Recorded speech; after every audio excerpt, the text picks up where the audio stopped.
But none of that matters if there weren't people, like Cheryl was saying, and like Kayla was saying, who were going to pour into you, who were going to take you seriously, see something in you, continue to encourage and admire that from you. I think the one thing I got out of college was not just the competition from seeing other younger, students doing big things when I got to FAMU, but it was having a foundation around me. And it didn't matter what your background was as a professor, so long as you had something to give. I think that was the most important part. We're talking about writing, and I have to shout out Maria Mallory White sitting in the back, because she was the advisor of the school paper when I was at FAM 20 years ago.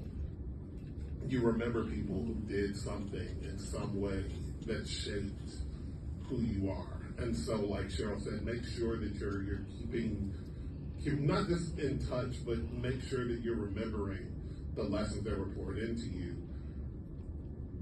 For me, writing is like smacking somebody in the face. Good writing slaps you in the face. Good writing tells you why this is important. Good writing tells you why you're here. Like I said, we covered criminal justice, and I just finished editing a story that won't come out for another week, but it's about a woman who spent 43 years in custody before she was freed because the judge decided that she was innocent of the crime that she had been convicted of. And she walked out of prison, again, after 43 years. She was convicted the month before I was born. She walked out of prison last summer, and she had nothing. When you're paroled or whatever it is, when you serve your time, there are wraparound supports that are given to you, hopefully, to help you,